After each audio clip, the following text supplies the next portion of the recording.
ठीक मंसूर पर लिफ्ट। ठीक है ठीक है बैठिए स्पीकर सर ठीक है मैं देखिए एक ऑन पॉइंट ऑफ ऑर्डर है।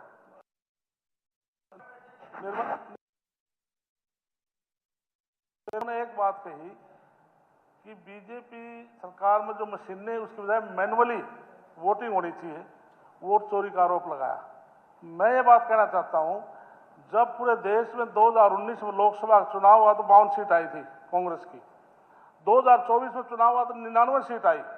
यदि वोट चोरी होती तो 52 से घटनी चाहिए थी, 99 नहीं होनी चाहिए थी। चलिए ठीक है मंत्री पूरा स्पीकर सर, चोर साहब आप कंक्लूड करें। मैं स्पीकर सर आप कंक्लूड करें। मैं स्पीकर सर ये नहीं कहता कि मैं कहता हूं एक बात को मान लेने में, बैलेट पेपर बनाने में क्या दिक्कत है, और वोट चोरी मैं तो कहता हूं झूठा वादा करना ही वोट चोरी है। मैं तो वो बात कह रहा हूं, मैंने तो मशीन की बात ही नहीं कही। मशीनों में क्या होता है क्या नहीं होता, लेकिन बड़े बड़े वो कहते हैं इंजीनियर्स के हैक हो सकती है, क्यों नहीं हो सकती? आपके खाते में से पैसे निकल जाते हैं। ये तो चोर तो 2 कदम आगे रहता है भाई। तो स्पीकर सर मैं आपका बहुत बहुत धन्यवाद करता हूं। मेरे इलाके में मंसूर पर लिफ्ट इरिगेशन स्कीम को बड़े 10 साल हो गए, 8 पंप हैं इसमें, अभी तक नहीं चल रही, अभी तक नहीं चल रही। तो सरकार की प्राथमिकताएं कहाँ है? जानी न्यूनतम बातों की तरफ से। जय हिंद। माननीय सदस्यगण, अब श्री प्रमोद विज विधायक और 3 अन्य सदस्यों श्रीमती सावित्री जिंदल विधायक, श्री घनश्याम दास विधायक एवं श्री जगमोहन आनंद विधायक से गैर सरकारी संकल्प जो प्रस्ताव प्राप्त हुआ है, अब श्री प्रमोद विज विधायक अपना प्रस्ताव प्रस्तुत करेंगे। माननीय अध्यक्ष महोदय, मैं प्रस्ताव प्रस्तुत करता हूं कि ये सदन राज्य सरकार से केंद्र सरकार को सूचित करने के लिए सिफारिश करता है कि जीएसटी के अंतर्गत टैक्स स्लैब में संशोधन सराहनीय और प्रशंसनीय है।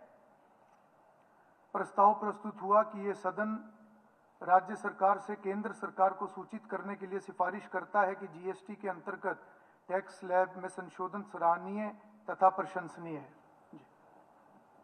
आदरणीय अध्यक्ष महोदय, आज हम एक ऐसे ऐतिहासिक क्षण पे पहुंचे हैं जहां भारत के यशस्वी, मैं इसके लिए 6 बजे तक का समय निर्धारित करता हूं। जी। यशस्वी विश्व में लोकप्रिय नेता प्रधानमंत्री माननीय नरेंद्र मोदी जी ने आर्थिक यात्रा का एक नया अध्याय लिख दिया है। सितंबर 2025 में लागू जीएसटी 2 नेक्स्ट जनरेशन जीएसटी केवल कर सुधार ही नहीं बल्कि ये विकसित भारत के संकल्प की दिशा में एक क्रांतिकारी एक कदम है। ये सुधारीकरण प्रक्रिया पंडित दीनदयाल उपाध्याय जी के अंत्योदय की विचारधारा के अनुरूप है, जिसका उद्देश्य आम आदमी के जनजीवन को सरल और उत्तम बनाना है। 15 अगस्त 2025 को स्वतंत्रता दिवस के पावन अवसर पर हमारे यशस्वी प्रधानमंत्री आदरणीय श्री नरेंद्र मोदी जी ने जो संकल्प देश के सामने रखा, उस संकल्प को साकार करते हुए देश की पहली महिला वित्त मंत्री आदरणीय श्रीमती निर्मला सीतारमण जी ने इस संकल्प को साकार करने के लिए जीएसटी 2 लागू कर देश को एक बचत की सौगात दी है। माननीय प्रधानमंत्री श्री नरेंद्र मोदी जी ने कहा था कि उनके लिए जात पात से उठ 4 वर्ग प्रमुख हैं: गरीब, किसान, महिला और युवा। ये जीएसटी 2 इन चारों वर्गों के विकास को समर्पित है। 22 सितंबर 2025 से लागू ये सुधार 2017 के बाद कर प्रणाली में सुधार भारत को विकसित राष्ट्र बनाने की दिशा में सबसे बड़ा परिवर्तन है। यह बदलाव दर्शाता है कि मोदी जी के नेतृत्व में भारत केवल जनहित की नीतियां ही नहीं बनाता बल्कि नीतियों को धरातल पर लागू भी करता है। अध्यक्ष महोदय, पहले जीएसटी में 5%, 12%, 18% और 28% के 4 प्रमुख स्लैब थे। अब इसे सरल बनाकर मुख्य रूप से 2 स्लैब 5% और 18% कर दिया गया है। आवश्यक वस्तुएं 5% में और अधिकांश अन्य वस्तुएं 18% में शामिल की गई हैं। लग्जरी वस्तुओं के लिए 40% का एक विशेष स्लैब रखा गया है। ये सुधारीकरण आम नागरिक के जीवन को सरल बनाने की दिशा में सराहनीय कदम है। दैनिक जीवन में इस्तेमाल होने वाली 200 से अधिक वस्तुएं सस्ती हुई हैं। दूध, डेयरी उत्पाद टैक्स फ्री कर दिए गए हैं। घी, मक्खन, पनीर पर जीएसटी कम हुआ है।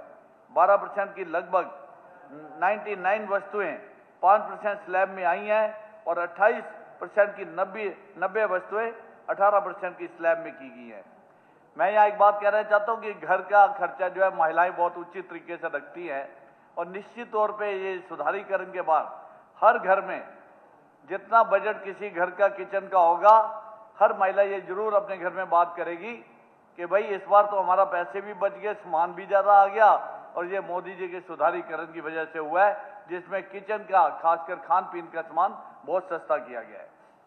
Air conditioner, TV, dish washer, छोटी कारें, दोपहिया वाहन जैसी वस्तुएं जो पहले महंगी हुआ करती थी, आम नागरिक के खरीदने का सपना थी, इस सुधारीकरण से आज इन्हें खरीदना साधारण परिवार के लिए आसान हो गया है।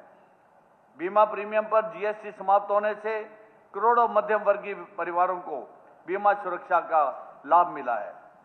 एक्सपोर्टर्स को जीएसटी रिफंड अब महीनों में नहीं बल्कि 7 दिन के अंदर अंदर अपने खाते में मिल जाता है। 100 करोड़ से कम के दावों की स्वचालित ऑटोमेटिक प्रणाली लागू की गई है। एमएसएमई जो भारतीय अर्थव्यवस्था की रीढ़ है, उसकी अनुपालन लागता कम हुई है। उल्टी कर संरचना को ठीक कर कार्यशैली पूंजी मुक्त की गई है। जीएसटी अपीलीय न्यायाधिकरण की स्थापना से 40,000 से अधिक लंबित मामलों को निपटाने का मार्ग खुला है। ये केवल टैक्स सुधार ही नहीं बल्कि विश्वास का सुधार है। यह वह विश्वास जिसे भारत के करोड़ों मतदाताओं ने 2024 में भारतीय जनता पार्टी को अपना मत देकर लगातार तीसरी बार सरकार माननीय प्रधानमंत्री जी के नेतृत्व में भारतीय जनता पार्टी की सरकार बनाई है। इन आर्थिक सुधारों का असर उपभोक्ता मूल्य सूचांक के लगभग 8.5% भाग पर पड़ा है। महंगाई पर दबाव कम हुआ है और निम्न और मध्यम वर्ग की क्रय शक्ति बढ़ी है। केंद्र और प्रदेश की हमारी भारतीय जनता पार्टी सरकार भली भांति जानती है कि जब आम नागरिक के जेब में बचत होती है तब बाजार में रौनक आती है, और जब बाजार में रौनक आती है तभी उद्योग बढ़ता है, और उद्योग बढ़ते हैं तो रोजगार के नए नए अवसर बढ़ते हैं। प्रधानमंत्री श्री नरेंद्र मोदी जी का रिफॉर्म, परफॉर्म और ट्रांसफॉर्म का यही मंत्र है। नए जीएसटी रिफॉर्म मेरे हरियाणा वासियों के लिए भी विशेष लाभ लेकर आया है। यह सुधार हमारे प्रदेश के लिए वरदान साबित हुआ है। पिछले 11 वर्षों में भारतीय जनता पार्टी सरकार पूर्व मुख्यमंत्री माननीय मनोहर लाल जी और वर्तमान में यशस्वी मुख्यमंत्री माननीय नायब सिंह सैनी जी के कुशल नेतृत्व में औद्योगिक नीतियों के परिणाम स्वरूप हरियाणा विश्व मानचित्र पर ऑटोमोबाइल हब बना है, जिससे लाखों युवाओं को रोजगार मिला है और गुरुग्राम, मानेसर, फरीदाबाद, खरगोदा का चौमुखी विकास हो रहा है। ऑटोमोबाइल इंडस्ट्री की ग्रोथ किसी भी देश की इकॉनमी की ग्रोथ होती है। जो कार कभी किसी परिवार का दूर का सपना हुआ करती थी, जीएसटी सुधार के बाद छोटी कारें सस्ती हुई, जिससे भारतीय परिवार का अपना कार का सपना भी सच हो रहा है।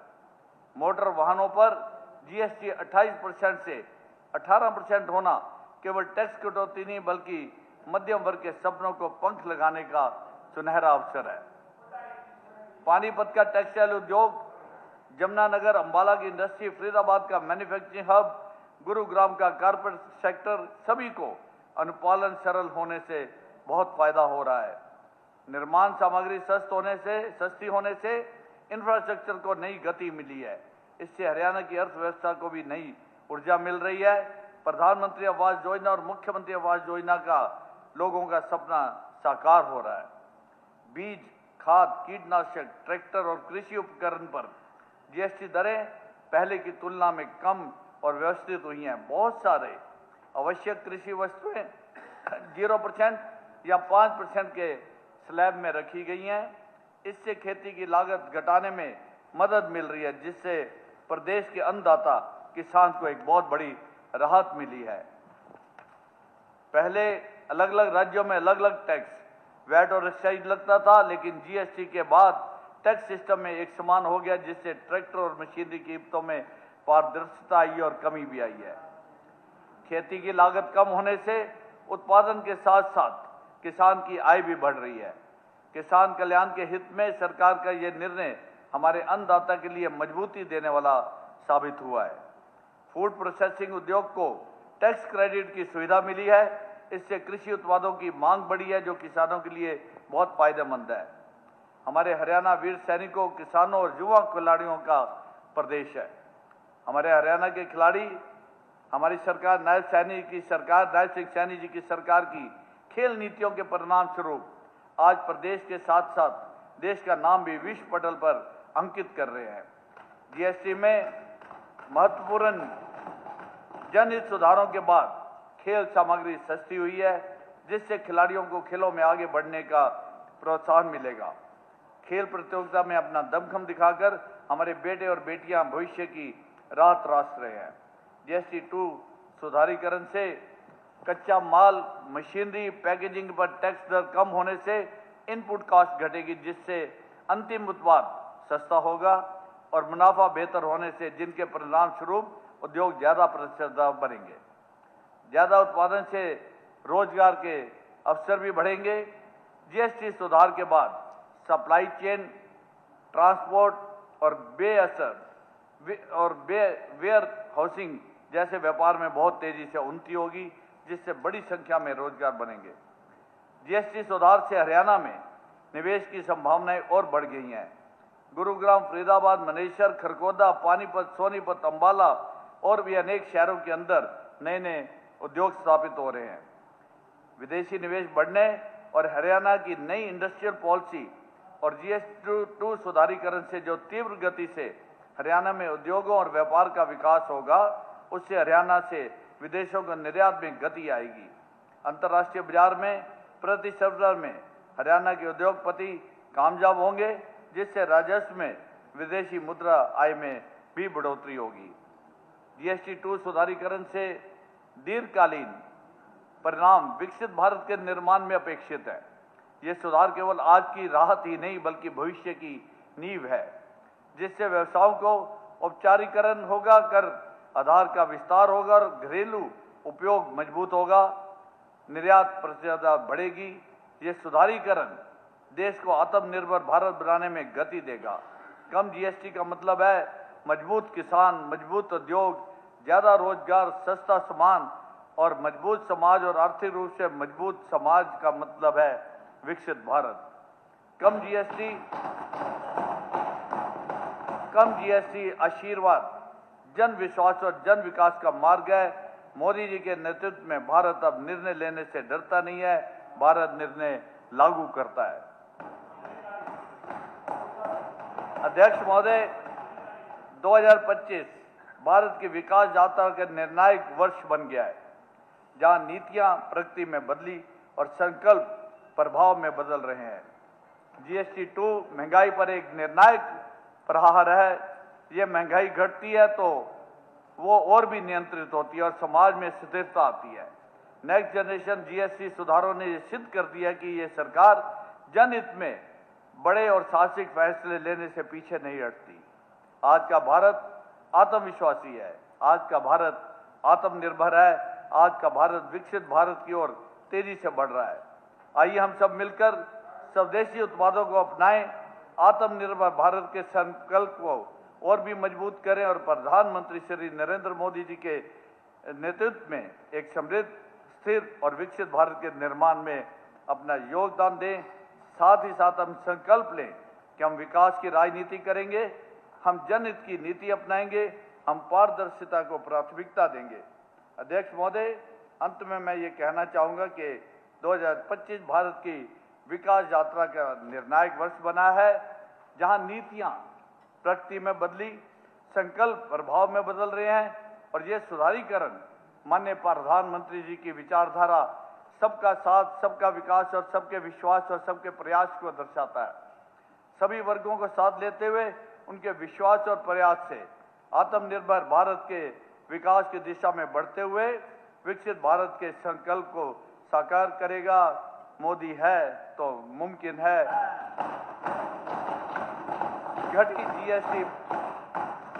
घटी जीएसटी मिला उपहार। धन्यवाद मोदी सरकार, आप सबका बहुत बहुत धन्यवाद। भारत माता की जय।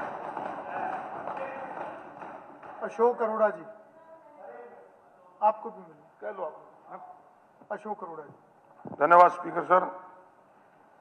आज हमारे साथी विधायक प्रमोद विज द्वारा जीएसटी सुधारीकरण पे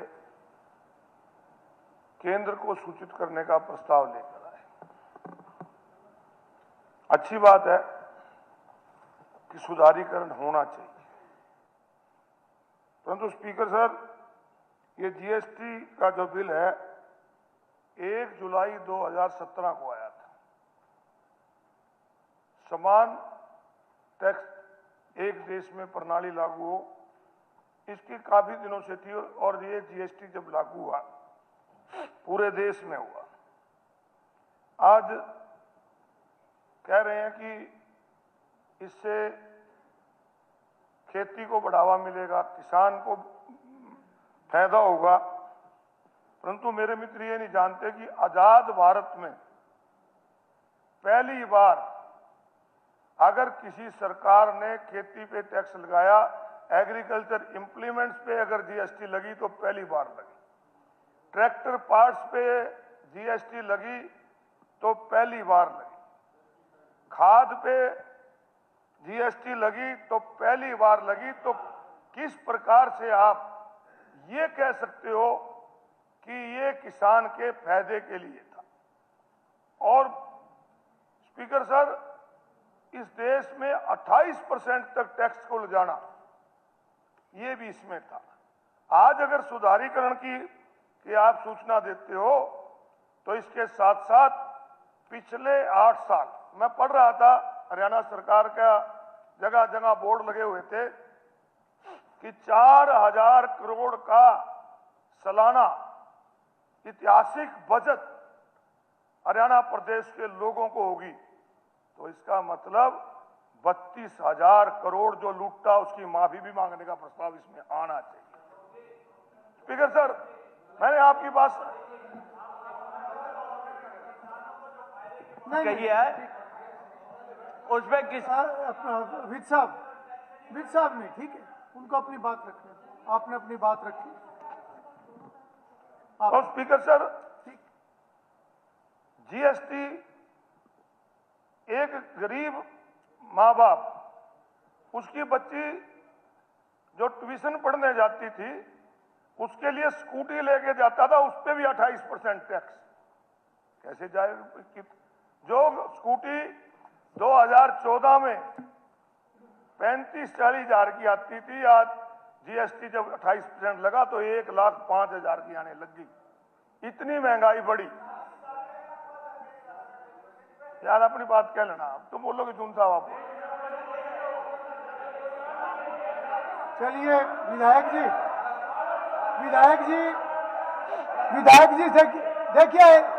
देखिए इस चर्चा में देखो दोनों तरह की बातें आएंगी,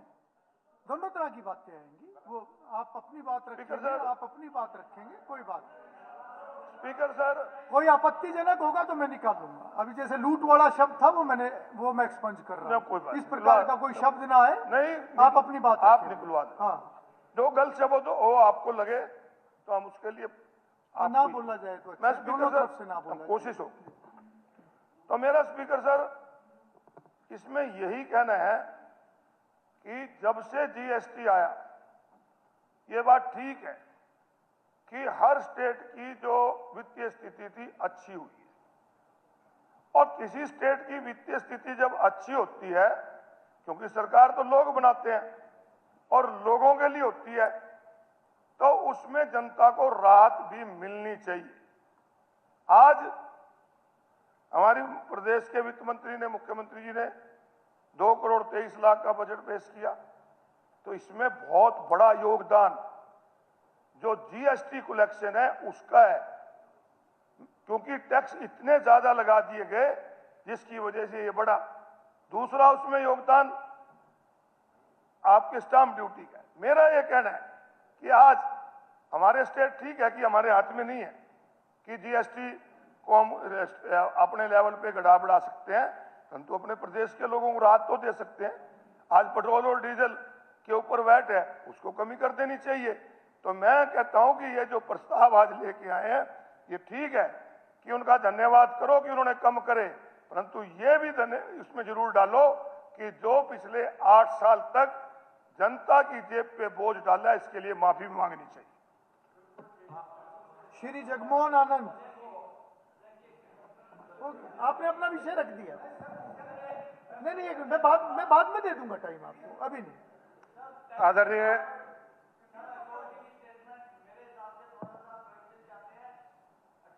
से पहले टैक्स नहीं था। 2017 से पहले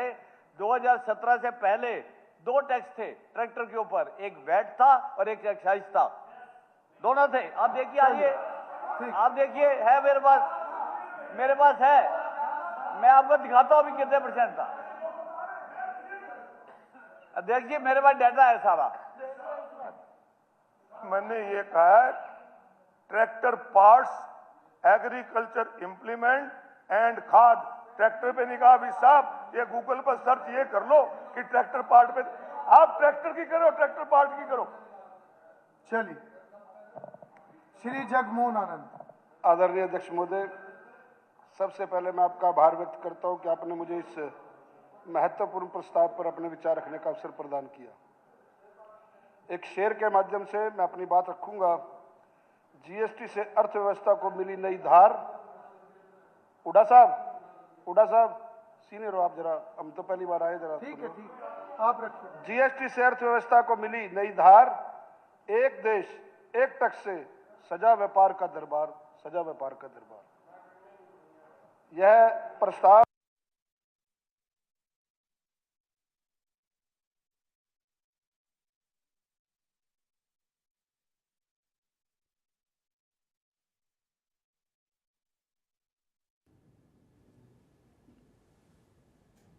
तो बजट सत्र के 8वें दिन की कार्यवाही लगातार जारी है और बजट पर चर्चा विधानसभा में हो रही है।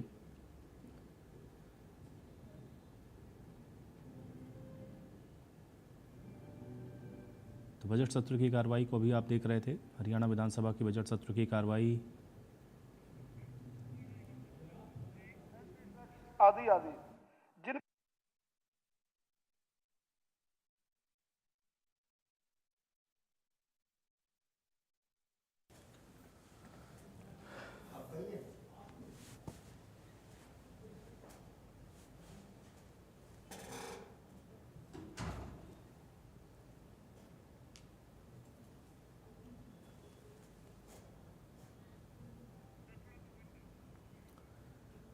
तो बजट सत्र के 8वें दिन की ये कार्रवाई है। विधानसभा में बजट सत्र पे लगातार चर्चा जारी है। बजट को सुधार ताकि यह व्यवस्था और अधिक प्रभावी तथा जनहितकारी बन सके।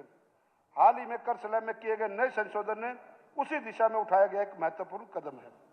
माननीय अध्यक्ष महोदय जी, मैं सदन के माध्यम से यह भी कहना चाहूंगा कि जीएसटी में किए गए निर्णयों से आम आदमी को प्रत्यक्ष रूप से राहत जरूर मिली है। उदाहरण के रूप में कई दैनिक उपयोग की वस्तुओं पर कर दरों में कम या फिर बिल्कुल कर नहीं किया गया है, जिससे आम परिवारों को रोजमर्रा की खर्च पर सकारात्मक प्रभाव पड़ा और सेविंग होने लगी। रसोई से जुड़ी वस्तुएं, मसालों, पैक्ड खाद्य पदार्थों पर कर ढांचे को संतुलित किया गया, जिससे आम उपभोक्ता को राहत मिली। एलईडी बल्ब, ऊर्जा बचाने वाले उपकरणों को बढ़ावा मिलने से न केवल उनकी उपलब्धता बढ़ी, बल्कि आम उपभोक्ताओं को भी सस्ती और बेहतर सुविधाएं मिली। मोबाइल फोन और इलेक्ट्रिक वस्तुओं के निर्माण को प्रोत्साहन मिलने से उनकी कीमतों में संतुलन आया और आम लोगों के लिए तकनीक तक पहुंच आसान हुई। छोटे व्यापारियों के लिए कंपोजिशन स्कीम लागू की गई, जिससे उन्हें जटिल कर प्रक्रियाओं से राहत मिली और वे आसानी से अपना व्यापार चला रहे हैं। माननीय अध्यक्ष महोदय जी, जब कर व्यवस्था सरल और पारदर्शी होती है तो करदाताओं का विश्वास भी बढ़ता है और देश में आम नागरिकों का विश्वास इस संशोधन के बाद सरकार पर और बढ़ गया है। अब देश के नागरिक जानते हैं कि कौन सी सरकार उनकी हितों की सुरक्षा कर सकती है। माननीय अध्यक्ष महोदय जी, मैं इस अवसर पर देश के माननीय प्रधानमंत्री श्री नरेंद्र मोदी जी और माननीय वित्त मंत्री श्री निर्मला सीतारमण जी का विशेष रूप से आभार व्यक्त करना चाहता हूं, जिनके नेतृत्व में जीएसटी व्यवस्था को और अधिक सुदृढ़ बनाने के लिए निरंतर प्रयास किए जा रहे हैं। साथ ही मैं हरियाणा के गौरव, देश के वरिष्ठ नेता एवं केंद्रीय मंत्री श्री मनोहर लाल जी का भी आभार व्यक्त करता हूं, जिन्होंने हरियाणा के विकास और देश की आर्थिक प्रगति के लिए सदैव महत्वपूर्ण योगदान दिए हैं।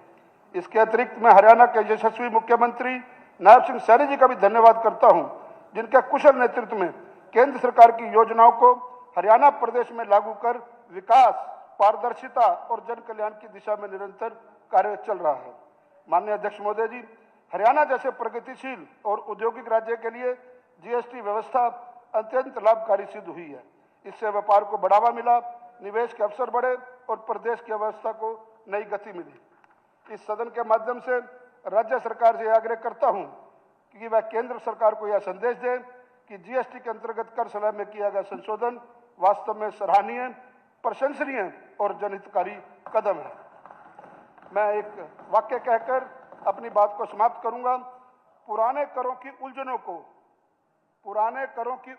हुड्डा साहब विशेष ध्यान, पुराने करों की उलझनों को अब हमने छोड़ा है। जीएसटी अपनाकर देश ने प्रगति के साथ नाता जोड़ा है, देश ने प्रगति के साथ नाता जोड़ा है। अंत में मैं इस प्रस्ताव का पूर्ण समर्थन करता हूं। आपने मुझे बोलने का मौका दिया, बहुत बहुत धन्यवाद, आभार। श्री जस्सी पेटवाड़। अध्यक्ष महोदय, जिस तरीके का प्रस्ताव हमारी जिम्मेदार सरकार लेके आई है कि जीएसटी रिफॉर्म्स को विधायक जी लेके आए हैं कि केंद्र सरकार को प्रस्ताव किया गया है, इसकी सराहना की गई है, तो मैं इस आपके माध्यम से यह भी विनती करूंगा, इसमें यह भी डाला जाए कि जब जुलाई 2017 में यह गब्बर सिंह टैक्स लगाया गया था, ये उस समय सही था या जब 2025 में जो आप जीएसटी 2 रिफॉर्म्स की बात कर रही है इस समय सही है? क्योंकि आप तो हर बात पे कहते हैं कि जनता भ्रमित है और जनता का भ्रम तोड़ना है। तो पहले तो जनता को यह बताया जाए कि ये 2017 में जब आपने गब्बर सिंह टैक्स लगाया था जब सही था, या अब 2025 में इसमें सुधारीकरण लगाया गया ये तब सही है? क्योंकि इससे आपने लगाया जीएसटी, इसलिए इसको गब्बर सिंह टैक्स है। माननीय मंत्री जी, 8 साल लगातार देश के आम नागरिक के ऊपर इसका भयंकर बोझ पड़ा है। जो लोग 2017 में इस टैक्स को लेके आए थे, या तो ये बताएं कि उन 8 सालों में जो देश के आम नागरिक के ऊपर बोझ पड़ा था वो उसकी भरपाई कौन करेगा? दूसरा, गब्बर सिंह टैक्स जो है रिकॉर्ड में है क्या? मतलब कोई ऑफिशियली बोल जीएसटी जी ये है ही। चलिए, जब आम नागरिक के ऊपर बोझ पड़ेगा तो नहीं, क्योंकि मैं पहली बार सुन रहा हूं इसलिए पूछ रहा हूं। हाँ जी, अच्छा चलिए जस्सी जी अपनी माननीय विधायक जी, लेखेड़ा को निपट दे, ये ध्यान रखो। जस्सी जी इधर चेयर को एड्रेस करो। जी अध्यक्ष जी, ये लोग ये नहीं बता पाए, माननीय विधायक जियों ने प्रस्ताव पढ़ा कि जीएसटी पहली बार दही परोठे पे भी आपके टाइम ही लगी है। आप ये नहीं बताए, और तो छोटो टैक्स, आपने तो कफन पे भी जीएसटी लगा दिया। ये हैरानी की बात है, कफन पे भी आपने जीएसटी लगाने का काम किया।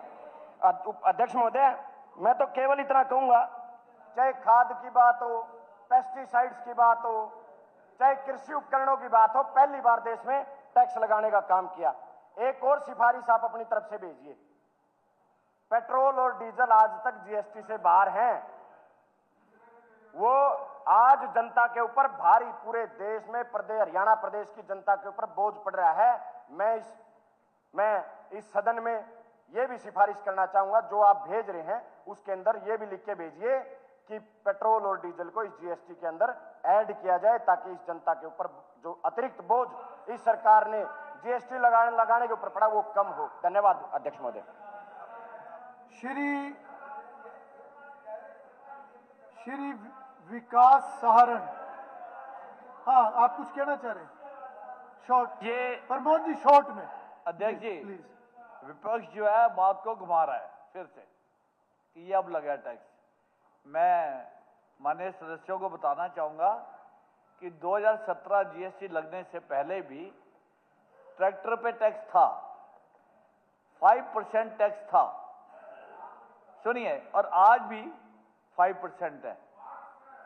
पार्ट पे भी आ रहा हूं, आपको एक एक चीज बताता हूं, 2 मिनट दीजिए।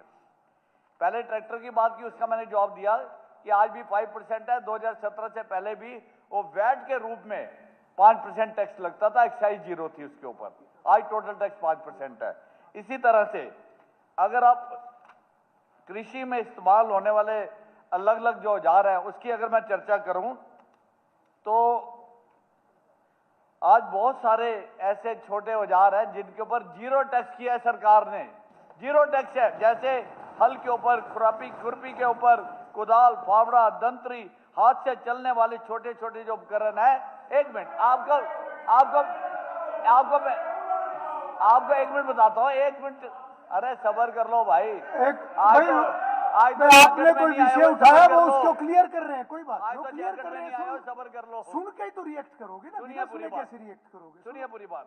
और आधुनिक यंत्र जितने भी यंत्र हैं या कल पुर्जे हैं, आज भी उनके ऊपर चाहे थ्रेशर है, चाहे सीड ड्रिल है, कल्टीवेटर है, स्प्रेयर है, सबके ऊपर 4 से 5% टैक्स है। और पहले 2017 से पहले ये 4 से 5% वैट होता था।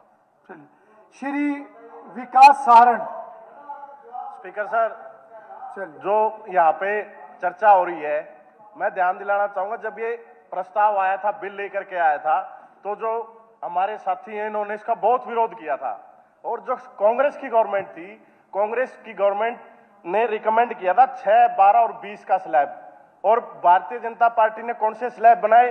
5, 12, 18, 28। तो इतना भारी भरकम टैक्स आपने इतने साल इन लोगों से लिया, उससे क्या तरक्की करी? उससे हमारा जो व्यापार है पहले से कम हुआ, इन्फ्लेशन बढ़ा। और अब आप कह रहे हो हमने चेंज किया है, अभी भी चेंज उतना नहीं है। ये सारा गोलमोल कर दिया आपने। रॉ मटेरियल पे जो टैक्स बढ़ा दिया और कपड़े पे घटा दिया, फिनिश्ड गुड पे। ये इन्वर्टेड ड्यूटी वो होती है, इसको इकोनॉमिक्स में कहते हैं इन्वर्टेड ड्यूटी स्ट्रक्चर, कि भाई रॉ मटेरियल तो महंगा कर दो और फिनिश्ड गुड पे घटा दो। अल्टीमेटली जो रॉ मटेरियल बढ़ा, उस पर टैक्स बढ़ा, किसको पास ऑन होगा? कंज्यूमर को पास ऑन होगा। तो ये सारा एक स्टेट का वो तरीका बनाया, जनता के ऊपर भार जैसे पहले था वो आज है। जब कांग्रेस ने ये लागू करने के लिए कहा था, सिर्फ 3 स्लैब थी, आपने 28% तक इस पे जीएसटी लिया है। कौन जिम्मेवार है? इसलिए इसको गब्बर सिंह टैक्स किया कि वो लोगों पे बाहर गिर दिया, जबरदस्ती बाहर गिरा लोगों के ऊपर। नहीं, विज साहब कोई बात नहीं, आप बोलने दो, आगे इधर से भी मौका मिलेगा, वो उस बात को क्लियर कर सकते हैं, कोई बात। तो सरकार ने ये करना चाहिए था कि जो जीएसटी इनपुट है वो आने में भी बड़ा टाइम लग जाता है, तो उसको भी प्रणाली को सुधारना चाहिए। क्योंकि जो हमारे व्यापारी हैं उनके ऊपर आज जीएसटी के छापे पड़ते हैं, कोई गाइडलाइंस नहीं है, उस पर भी ध्यान देना चाहिए। लोगों के ऊपर चाणक्य जी थे, वो भी ये कहते थे जो टैक्स है वो जैसे सूर्य की किरणें होती हैं, वो उनका प्रकाश गिरता है और थोड़ा थोड़ा टैक्स होता है, उससे तरक्की होती है। तो टैक्स कम से कम होना चाहिए था। कांग्रेस की सोच थी कम से कम टैक्स लगाने की, आपकी सोच है ज्यादा से ज्यादा टैक्स लगाने की। कम पहले बढ़ाओ और फिर घटा दो और फिर नु कह दो हमने यो कर दिया। लानिए भी तो हम थे, कौन सा हम थे? लाए भी तो हम 28% का स्लैब लेके आए मैक्सिमम, और कॉर्पोरेट्स के ऊपर टैक्सेस कम है। आप खुद सोच सकते हो कि इस बार इनकम टैक्स ज्यादा कलेक्ट हुआ है, कॉर्पोरेट टैक्स कम कलेक्ट हुआ है। तो ये जो सरकार है सिर्फ छोटे व्यापारी के भी खिलाफ है, चाहे जीएसटी हो, और बड़े कॉर्पोरेट्स के साथ है।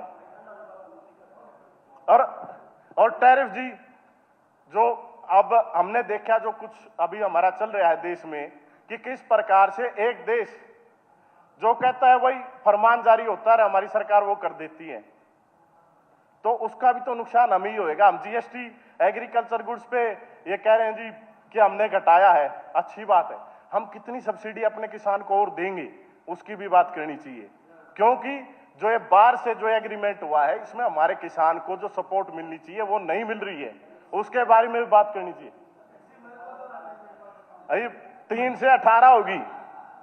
तो स्पीकर सर, जो ये हमारी रिकमेंडेशन ये है कि जीएसटी की स्लैब्स को और भी घटाना चाहिए, क्योंकि जितनी कम जीएसटी होगा, जितना कम टैक्स होगा, उतनी कलेक्शन बढ़ती है। ये तो एक प्रिंसिपल है कि कम टैक्स लो, टर्नओवर बढ़े, टैक्स कलेक्शन बढ़ेगी। तो उसमें भी हमने इसको स्लैब को और घटाना चाहिए। Thank you. श्री घनश्याम दास।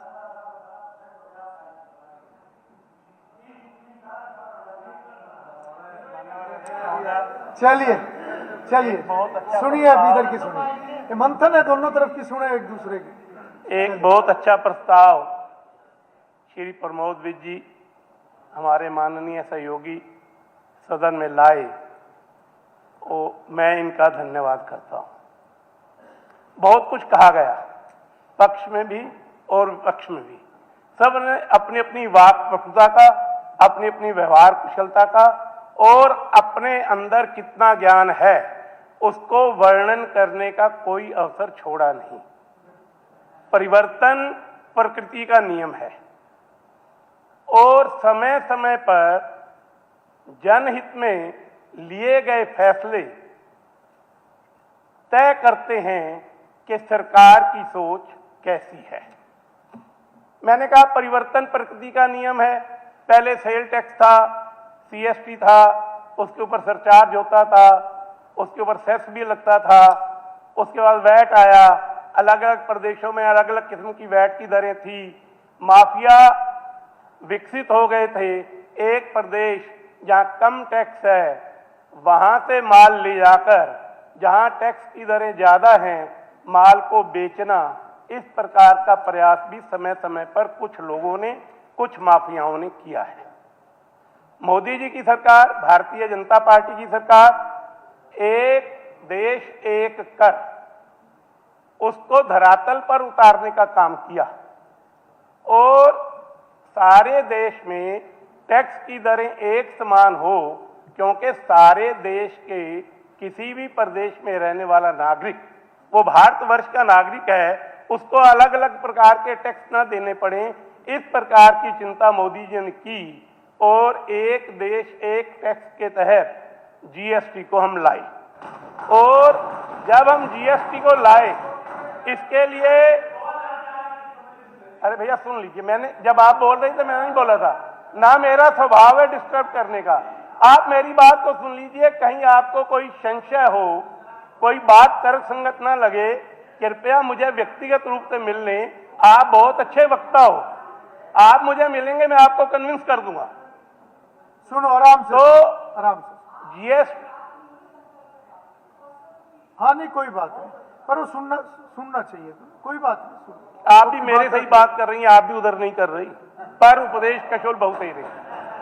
चलिए, तो जीएसटी 2 नेक्स्ट जनरेशन टैक्स केवल सुधार नहीं है, ये विकसित भारत के संकल्प की दिशा में क्रांतिकारी कदम है।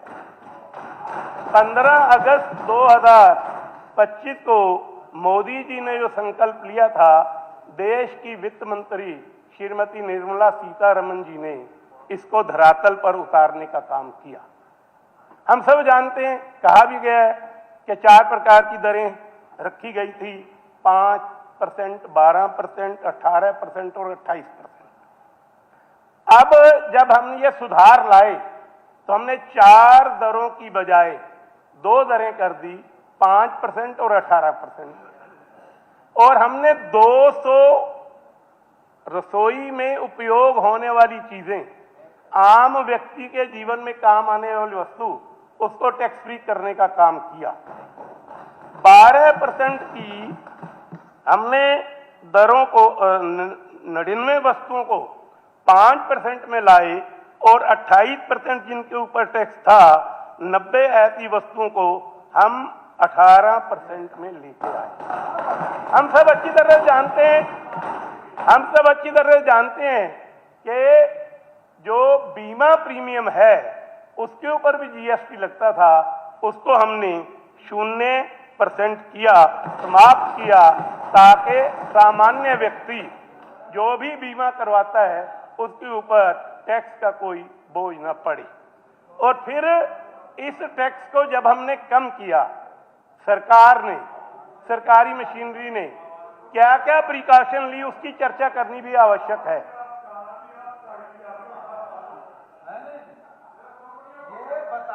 माननीय घनश्याम जी, एड्रेस द तो घनश्याम जी, अब घनश्याम कोई जी, भी घनश्याम जी, घनश्याम ये जी, प्लीज चर्चा में बहुत बात आई उधर कि ये वो रिएक्शन होता है, फिर शॉर्ट सर्किट होता है।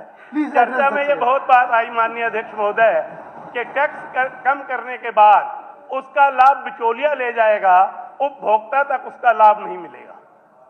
सरकार ने ऐसी व्यवस्था की कि जब हमने जीएसटी 20 लाए तो पुराना रेट भी लिखना पड़ेगा, नया रेट भी लिखना पड़ेगा, ताकि उपभोक्ता को उसका लाभ मिले। और ये भी बड़ी चर्चा की गई कि जीएसटी कम करने के पश्चात कलेक्शन जो है वो कम हो जाएगी। एप्रीहेंशन थी, ऐसी संदेह था, परंतु जीएसटी कम होने के बाद हमारी टैक्स कलेक्शन बढ़ी। ये सरकार की दूरदर्शी नीतियों का परिणाम है और देश की जनता किस प्रकार सरकार की नीतियों को स्वीकार करते हुए उसमें सहयोग देती है, ये इस बात का प्रमाण है। इसके साथ ही मोदी जी कहते हैं reform, perform and transform. Modi ji कहते हैं सबका साथ सबका विकास। जब सबका साथ सबका विकास करना है तो सबको विश्वास में लेना पड़ेगा और सबका सहयोग लेना पड़ेगा। और जीएसटी 2 लागू करके मोदी सरकार ने ये संदेश दिया है कि देश की जागरूक जनता, जब देश हित में फैसले किए जाते हैं, राष्ट्र हित में फैसले किए जाते हैं, तो उसको स्वीकार करती है और केवल स्वीकार ही नहीं करती, उसमें सहयोग देते हुए लोगों जो नेतृत्व है उसकी अपेक्षा के ऊपर खरी उतरती है। अब मोटर वाहन उद्योग पर 28% जीएसटी था, उसको 18% किया गया। और जो एमएसएमई उद्योग है, चाहे वो पानीपत में है, चाहे वो यमुनानगर में है, चाहे वो अंबाला में है, चाहे वो फरीदाबाद में है, उसको एक नई गति मिली है। और मित्रों, मेरे सभासद साथियों, मैं जब जीएसटी 20 लागू हुआ तो एक ट्रैक्टर की एजेंसी के पास जो ट्रैक्टर बेचते थे वहां से निकल रहा था, तो वहां उन्होंने लिखा था कि ये ट्रैक्टर पिछली कीमत से 50,000 रुपये सस्ता आप लेकर जाइए। तो मेरे को उत्सुकता हुई, मैं ट्रैक्टर एजेंसी के मालिक के पास गया, मैंने कहा कि ये आप सस्ता क्यों दे रहे हैं? कहने लगे कि सरकार ने, केंद्र सरकार ने जीएसटी कम किया है और जीएसटी कम करने के बाद ट्रैक्टर की कीमत 50,000 कम हुई है। लोगों तक यह संदेश देने के लिए हमने लिखा है कि कहीं कोई भी एक भी व्यक्ति ऐसा न बन जाए जिसकी जानकारी में ये बात न हो कि जीएसटी 2 लागू होने के बाद जो राहत है वो उपभोक्ता को मिलेगी। इसी तरह खाद, बीज, कीटनाशक, कृषि उपकरणों पर जीएसटी कम होने से निवेश की संभावनाएं बढ़ी हैं। और मोदी जी जो एक बहुत बड़ा ड्रीम प्रोजेक्ट भारत को विकसित करने का 2047 तक विकसित भारत बनाने का लेकर चल रहे हैं, जीएसटी 2 आने के बाद निश्चित रूप से हमारे को वो लक्ष्य प्राप्त करने में सुविधा होगी और हमारी गति बढ़ जाएगी। भारत आत्मविश्वासी भारत बनेगा, आत्मनिर्भर भारत बनेगा। विकसित भारत बनते हुए हम पुनः विश्व गुरु बनने की राह पर चल रहे हैं, विश्व गुरु बनेंगे और सारे विश्व का मार्गदर्शन करेंगे। बहुत बहुत धन्यवाद। सरदार जरनैल सिंह जी, तुसी कुछ कहना चाहते हो? हाँ, एक मिनट जी, आज 1 मिनट कर। हाँ, 1 मिनट जी, 1 मिनट जी, गल खत्म कर दूंगा जी। कर दो। धन्यवाद स्पीकर सर। जीएसटी 2 ਦੇ ਉੱਤੇ ਚਰਚਾ ਚੱਲ ਰਹੀ ਹੈ। ਸਰਕਾਰ ਐਮਐਲਏ ਸਾਹਿਬ ਪ੍ਰਸਤਾਵ ਲੈ ਕੇ ਆਏ ਨੇ। ਵਿਜ ਸਾਹਿਬ, ਮੈਂ ਤਾਂ ਇੱਕੋ ਹੀ ਗੱਲ ਕਹਿ ਰਿਹਾ, ਮਾਰਾ ਹਰਿਆਣਾ दूध दही का खाना। ਤੁਸੀਂ ਦੁੱਧ ਤੇ ਦਹੀਂ ਦੇ ਉੱਤੇ ਵੀ ਟੈਕਸ ਲਾਤਾ। ਦੱਸੋ, ਇਸ ਨਾਰੇ ਦਾ ਤਾਂ ਖਿਆਲ ਕਰ ਲੈਂਦੇ। ਜਿਹੜਾ ਨਾਰਾ ਸਾਡਾ ਜਿਹੜਾ ਹੈ ਆਪਣਾ ਹੈ। ਆਪਾਂ ਗੀਤ ਦੇ ਵਿੱਚ ਵੀ ਆਪਾਂ ਜਿਹੜਾ ਹੈ ਨਾ ਇਹ ਆਪਾਂ ਕਰਦੇ ਹਾਂ, ਮਾਰਾ ਹਰਿਆਣਾ दूध दही का खाना। दूसरी गल है सोना। ਅੱਜ सोना ਇੰਨਾ ਮਹਿੰਗਾ ਹੋ ਗਿਆ ਹੈ, 1 ਲੱਖ ਰੁਪਏ ਤੋਲਾ। ਗਰੀਬ ਹੈ 1.5 ਹੋ ਗਿਆ ਹੈਗਾ, 1.5 ਲੱਖ ਰੁਪਏ ਤੋਲਾ ਹੋ ਗਿਆ ਹੈਗਾ। ਮੈਨੂੰ ਇਹ ਦੱਸੋ ਵੀ ਕੋਈ ਗਰੀਬ ਆਦਮੀ ਜਿਹਦੇ ਮਾਂ-ਬਾਪ, ਬੱਚਿਆਂ ਦੇ ਮਾਂ-ਬਾਪ ਆਪਣੇ ਬੱਚਿਆਂ ਦੀ ਸ਼ਾਦੀ ਕਰਨਾ ਚਾਹੁੰਦੇ ਹੈ, ਇੱਕ ठीक है हाँ जीएसटी के कारण है। जरनैल सिंह जी शॉर्ट में करो। एक मिनट सर, एक मिनट जी। और सारा कोई बात जीएसटी के नहीं। और कारण धंधा है, जी। कोई धंधा जी, कोई बात माँ-बाप, नहीं। कोई गरीब परिवार का माँ-बाप और अपने कभी-कभी बच्चे बोलते हैं, इतना अच्छा बोल रहे, बोलो शॉर्ट में करो। कोई भी माँ-बाप अपने बच्चे, अपने बेटे की, अपनी लड़की की शादी करता, ਉਹਦੀ भी इच्छा होती है भी मैं अपनी बेटी ਨੂੰ ਕੰਨਾਂ ਦੀਆਂ ਵਾਲੀਆਂ ਪਾ ਦੇਵਾਂ, ਕੋਈ ਚੈਨ ਪਾ ਦੇਵਾਂ। ਤਾਂ ਜਿਹੜਾ ਹੈ जीएसटी ਦੇ ਕਾਰਨ ਉਹ ਵੀ ਇੱਛਾ ਤੁਸੀਂ ਤੁਹਾਡੀ बीजेपी ਦੀ ਸਰਕਾਰ ਨੇ ਜਿਹੜੀ ਹੈ ਖਤਮ ਕਰ ਦਿੱਤੀ ਹੈ। ਕੋਈ ਆਪਣਾ ਨਹੀਂ ਹੈ। ਸੋਚੋ ਇਹਦੇ ਬਾਰੇ, ਗਰੀਬ ਆਦਮੀ ਬਾਰੇ, ਔਰ ਗਰੀਬਾਂ ਦੀ ਇਹ ਇੱਛਾ ਹੀ ਬਣ ਕੇ ਰਹਿ ਗਈ ਹੈ। ਕਾਂਗਰਸ ਸਰਕਾਰ ਦੇ ਵਿੱਚ ਸੋਨਾ ਸਿਰਫ 25,000 ਰੁਪਏ ਤੋਲਾ ਸੀ, ਅੱਜ 1.5 ਲੱਖ ਰੁਪਏ ਤੋਲਾ ਜਿਹੜਾ ਹੈ। ਸ਼ਰਮ ਆਉਣੀ ਚਾਹੀਦੀ ਹੈ ਜੀ। ਹਾਂ ਜੀ ਹਾਂ, ਇੰਨਾ ਅੱਛਾ ਮੇਨ ਹੈ ਜਿਹੜੀ ਡੀਜ਼ਲ ਤੇ ਪੈਟਰੋਲ ਦੇ ਉੱਤੇ ਤੁਸੀਂ ਨੇ ਜਿਹੜੇ ਤੇ जीएसटी ਤੁਹਾਨੂੰ ਲਾਣੀ ਚਾਹੀਦੀ ਹੈ ਉਹ ਬਾਹਰ ਕਰ ਰੱਖਿਆ।